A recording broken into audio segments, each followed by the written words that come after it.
Hello, everybody. It's me, it's Chad. It's Polynerdic back with another unboxing. You might have already seen it. We recently posted a unboxing of the Vox Machina minis from Wizkids and Critical Role. Today we are doing the Mighty Nein. Maybe my favorite of the Critical Role campaigns. I know that's the case for a lot of people. Campaign 2, Mighty Nein, very, very popular. They just recently did a live show in London. 12,000 people watched them do a reunion of the Mighty Nein set in the time frame of the current campaign. I'm not going to spoil that at all, Campaign 3 either. I will say that in order to discuss these minis, I will have to spoil some stuff from Campaign 2. So if you've not seen Campaign 2 and don't care, welcome. But if you haven't seen Campaign 2 and you do absolutely care, know that I'm going to have to spoil some stuff. Some of these minis definitely got a bit banged up in shipping. As we talked during the Vox Machina unboxing, Wizkids really hasn't figured out the best way to transport these yet, which is kind of a shame because their minis are fantastic. But as you can hear me fight the plastic here, sometimes they package them in a way that the packaging doesn't want to let go of the mini at all. Or the packaging damages the mini.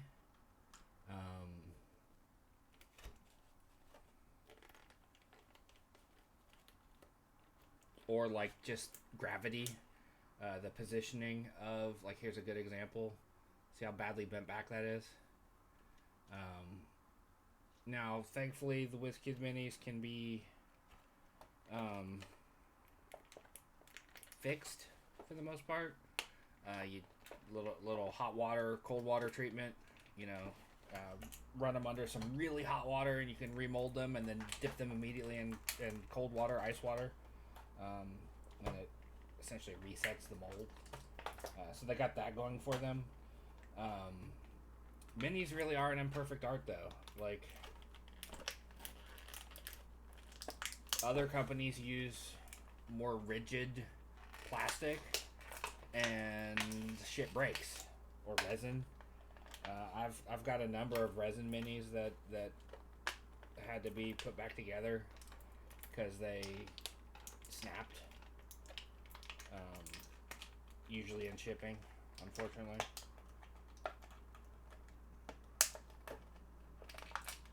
It's super exciting. Alright, he came out alright. Alright, 2 for 3 as far as getting them out without further damaging them or without them being damaged in general. Well, that's a cool mini. They really did a good job with the character work on this.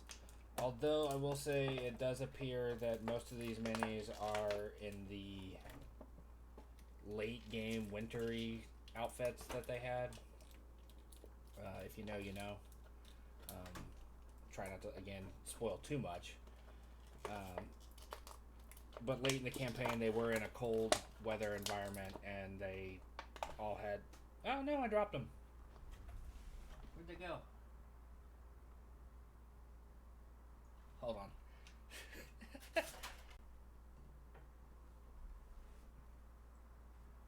Of course, the one I dropped would be a halfling. So they're tiny. There we go. Put my light back. If you haven't seen the Vox Machina unboxing, I'm trying something new with my unboxings. I got an extra camera set up so I can show you up close the minis as soon as I get them out. I know this is captivating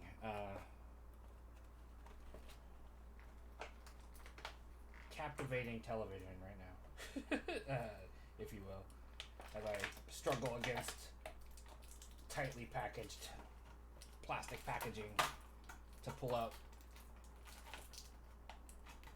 incredibly fragile and bendy miniatures. Landed perfectly. I've got 4 more to go. I've done 5. Ironically, through a number of plot instances, the Mighty Nein actually ended up with 9 minis. Because that's a running gag early in the show, in campaign 2,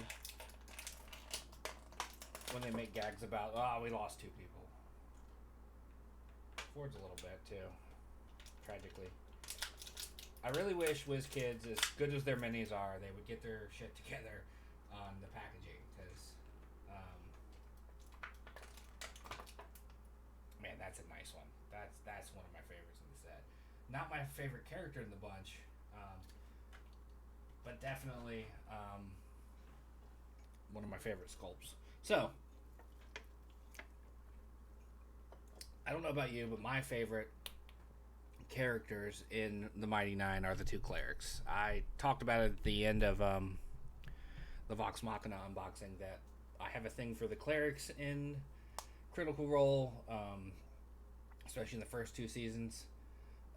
Caduceus and Jester, just absolutely my favorite characters. I never get tired of seeing them. Unlike season 1, there's no characters in the Mighty Nein that I don't care for. I think they all work. They all have great personal stories. They all bring something to the show and the game, in my opinion. I think they really found their stride with the Mighty Nein, and it's why it's my favorite of the bunch. So let's get started. We'll get started with the slightly bent one that I showed you earlier. And by slightly, I mean terribly bent from this angle. Not the Brave, Sam Riegel's arcane trickster goblin character. Gonna definitely have to give this one the hot water treatment, because that's a good shipping bend there, man. That's terrible. Again, have to discuss spoilers, because Not the Brave is actually Veth, the halfling, inflicted by a hag's curse, which transformed her into a goblin. And then late in the campaign, we get a little more than halfway through the campaign, we get to see Veth in her true form.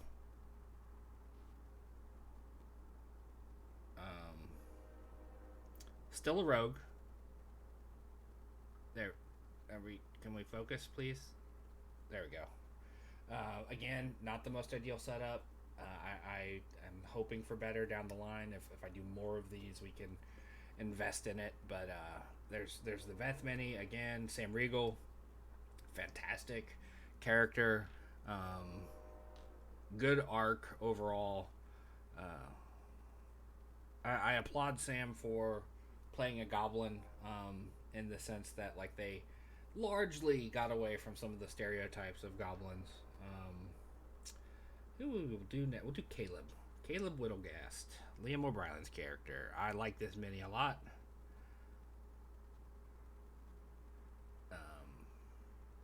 Transmutation Wizard. Lots of fire, and he's also got some Dunamancy spell effect going there. The time and gravity stuff that Matt introduced. It's a really good mini.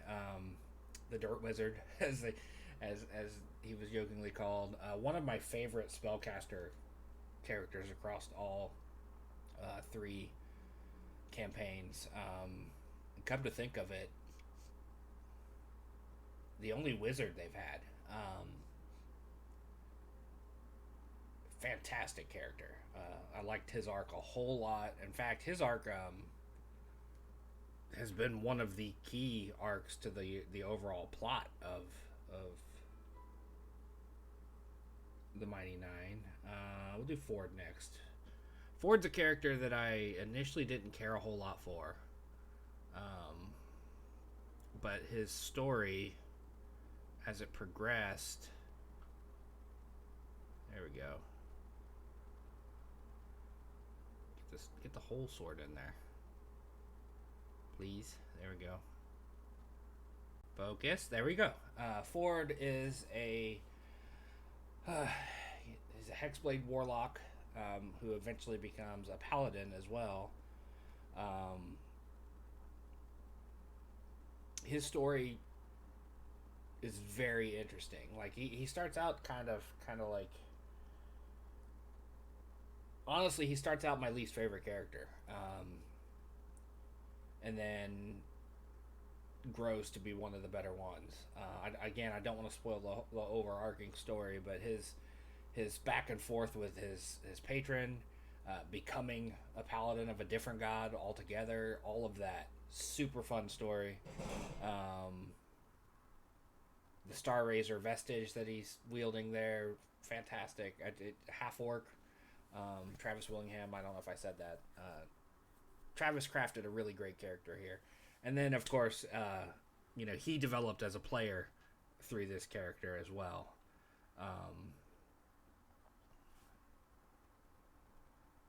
Who's this? Yeah, that's Bo.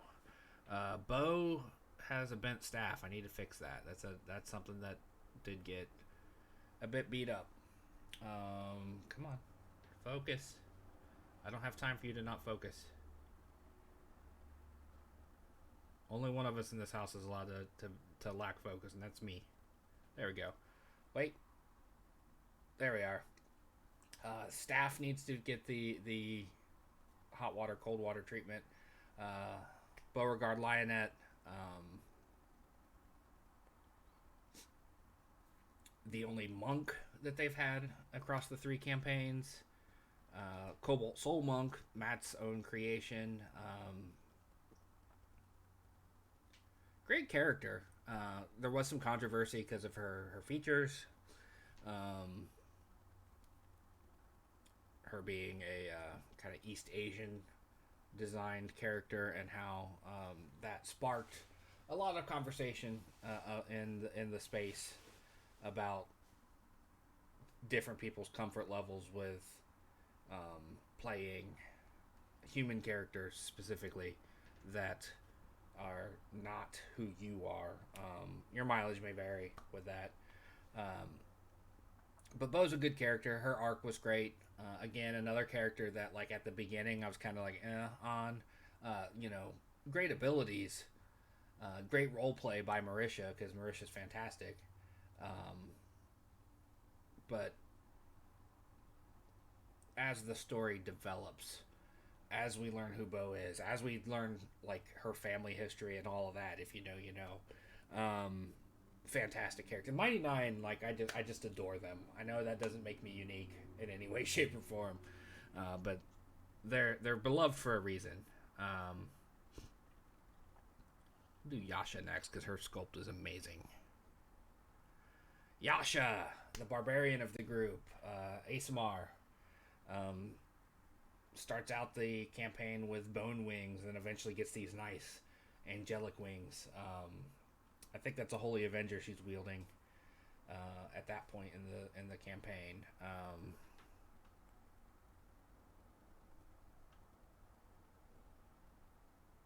I think she's a zealot barbarian. I could check. If you bear with me, I will check.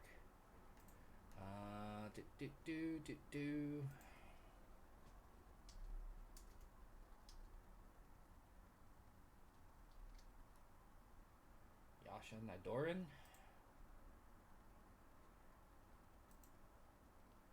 5'11". Not the question I was looking for, though. The Orphan Maker. They have a really badass Orphan Maker t-shirt that I wish I could have gotten. It's not on sale anymore. That is one thing about Critical Role successes is that they don't uh, keep their.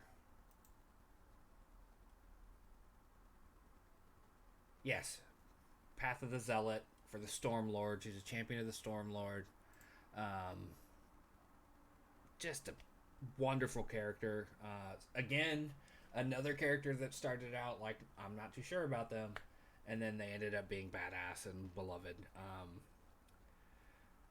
Testament to Ashley Johnson on that one because did not like Yasha at the beginning because again I have with barbarians, um, and for her to make a character that brings me around. All right, we're getting into spoiler territory here again. So if you are unfamiliar with campaign 2, careful.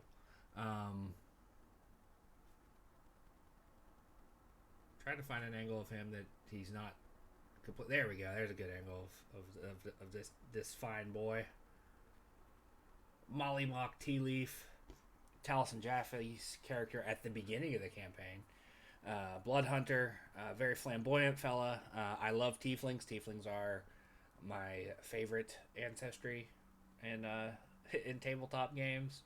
My first ever PC in our home campaign, which ended up being an NPC because I was the DM, is a tiefling.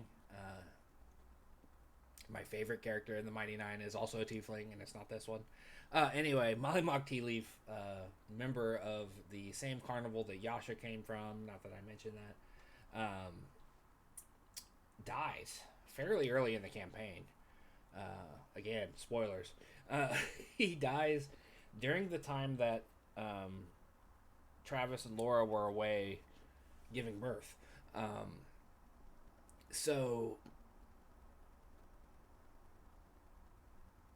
And he actually died because of his own abilities. Blood hunters can do things that, use their own blood to cast magics and whatnot and cause effects. But it comes at a cost. You lose hit points. And his own abilities was his downfall. He had a great death scene, though. Spitting in the face of the guy that ran him through. Great character. I won't get into what happens later on.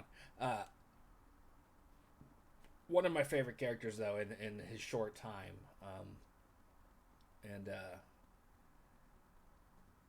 We'll always love a tiefling, especially one that's as flamboyant as Molly Mock is. He was replaced by one of my favorite characters, Caduceus Clay, Furball Cleric,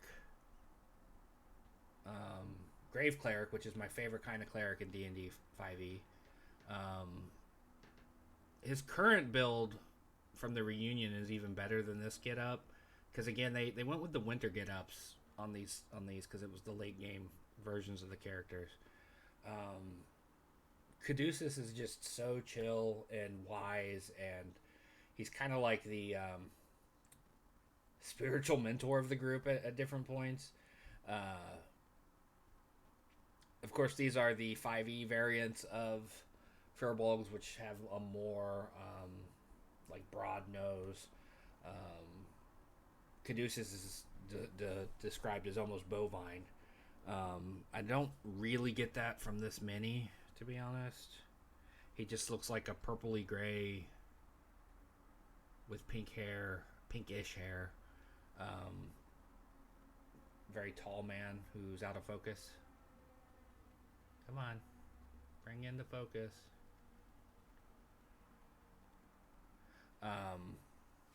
Just a good sculpt, though, with his staff. In his case, the staff would be not completely straight because it's made out of natural wood. But great character. I highly recommend you look up a video of Caduceus quotes if you're unfamiliar with the character. He's got some great lines. His bit late about what the importance of love and what it means to people is fantastic. Definitely my second favorite character in the bunch. And then lastly, if you know, you know, Laura Bailey's Jester. Trickster, Cleric, Tiefling. Always a fan of blue skin characters for some reason. I don't know why. My Tiefling character that I mentioned earlier is a blue Tiefling as well. Got her iconic serrated lollipop spiritual weapon. The winter get up again. Not her best get up of the character design, but Jester's just delightful. Interesting choice that you can barely see her tail. Tails being an iconic bit of Tiefling design. But just an adorable character overall. The whole early exchange between her and Bo, where I'm the cleric. Fantastic stuff. I adore Jester. Favorite character in the Mighty Nein. I'm out of focus again. Let me see if I can fix that on myself. Whoops.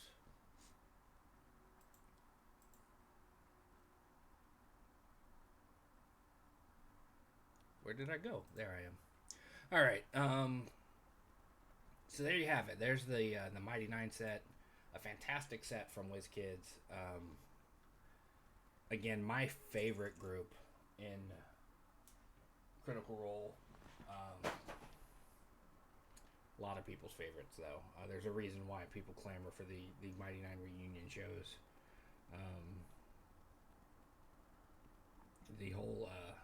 The recent one they did in London was fantastic. If you haven't seen it yet, go see it. It's on YouTube. I do need to fix this knot mini. I don't like the way it's bent, but that happens so often with their minis.